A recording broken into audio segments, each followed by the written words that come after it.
Nouveau gouvernement en Italie, la première ministre d'extrême droite veut rassurer ses voisins en nommant aux affaires étrangères l'Européen convaincu Antonio Tajani. Deuxième journée de sommet européen sur l'énergie. Les 27 ont su préserver les apparences d'une Europe unie, mais l'Allemagne refuse de plafonner les prix du gaz. Les forces ukrainiennes progressent dans le sud en direction de Kherson, ville tombée très tôt aux mains des Russes au début de la guerre. L'Italie connaît le nom de ses nouveaux ministres. Ils ont été annoncés par Giorgia Meloni, la dirigeante du parti post-fasciste Fratelli d'Italia, vainqueur des législatives.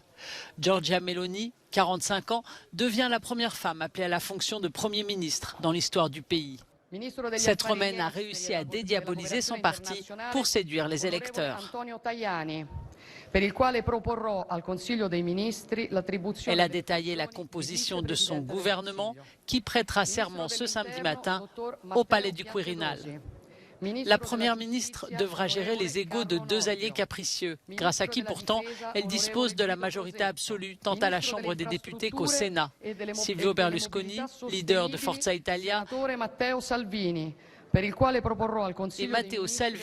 leader de la Ligue, parti anti-immigration, qui se voit confier le portefeuille de l'infrastructure et de la mobilité durable.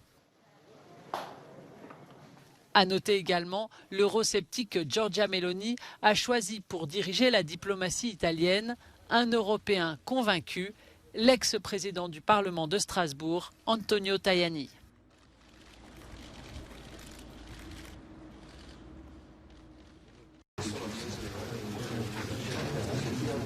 Les dirigeants de l'Union européenne estiment que les faits donnent raison à leur feuille de route sur l'énergie conclue par les 27 lors du sommet à Bruxelles.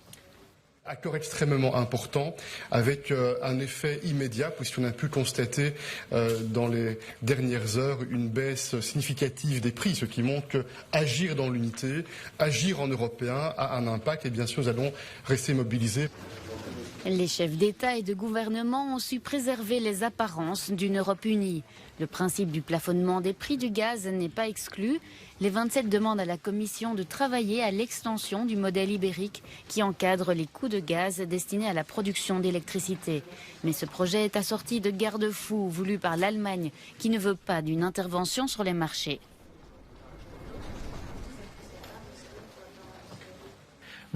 Nous ne pensons pas que dans un marché mondial, nous puissions dire unilatéralement où le prix doit être. La seule chose que nous puissions faire est de lutter contre la spéculation sur le marché, qui donne des informations erronées sur les prix réels. Et c'est ainsi que l'on parle de pics, d'épisodes, de prix excessifs du gaz.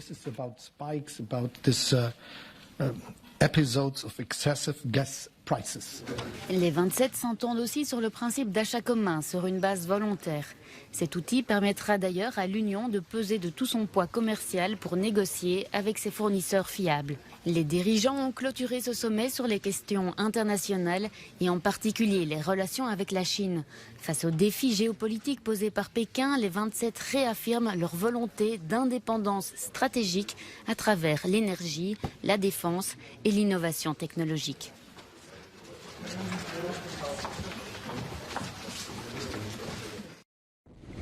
L'armée russe a de nouveau bombardé Kharkiv vendredi matin, deuxième ville d'Ukraine, touchant des infrastructures industrielles et faisant une dizaine de blessés. Zaporijjia a également été la cible de roquettes russes. Moscou a engagé une nouvelle stratégie face aux avancées ukrainiennes, frapper massivement les centrales électriques du pays à l'approche de l'hiver. 40% du réseau ukrainien est paralysé. Une nouvelle approche qui coïncide avec la nomination le 8 octobre d'un nouveau commandant militaire russe. Alors que la guerre se poursuit, le Kremlin affirme ce vendredi avoir toujours été ouvert aux discussions. Depuis le début, Vladimir Poutine est ouvert aux pourparlers. Le président l'a dit lui-même à plusieurs reprises. À cet égard, rien n'a changé. Seule la position de Kiev a changé. Car la partie ukrainienne s'est engagée à ne pas poursuivre les pourparlers avec la Russie.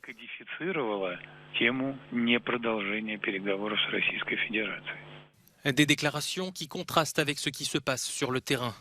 Kiev s'inquiète de l'ouverture d'un nouveau front au nord depuis la frontière bélarusse qui aurait pour but de perturber les approvisionnements de l'Ukraine qui arrivent principalement de Pologne. Il s'agirait d'une tentative de diversion orchestrée par Moscou selon les services secrets britanniques, alors que les forces ukrainiennes avancent rapidement dans le sud. Kiev a annoncé ce vendredi avoir repris près de 90 localités dans la région de Kherson.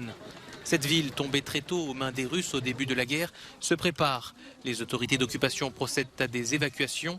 Kiev dénonce plutôt des déportations forcées de civils vers la Russie.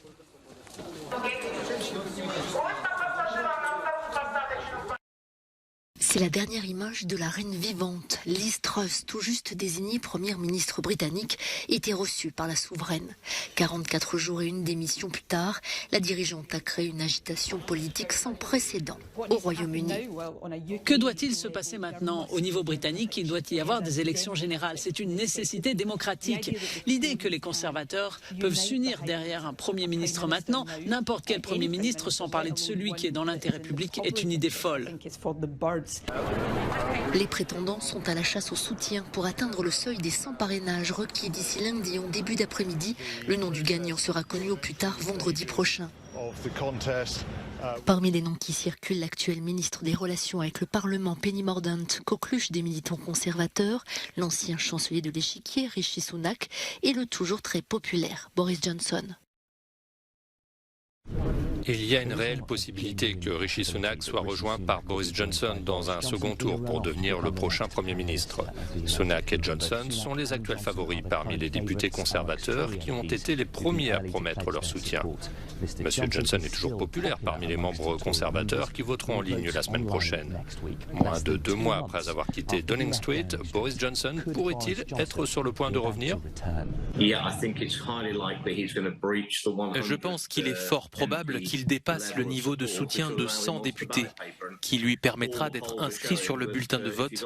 Et tous les sondages indiquent que s'il est sur le bulletin de vote, les membres voteront pour lui.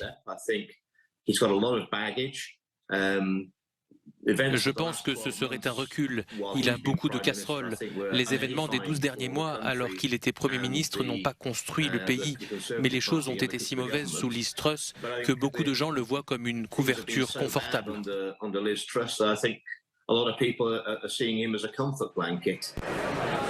Quel que soit le prochain Premier ministre, il prendra la tête d'un parti miné par les divisions face à une opposition au plus haut dans les sondages, mais surtout d'un pays plongé dans une grave crise du coût de la vie.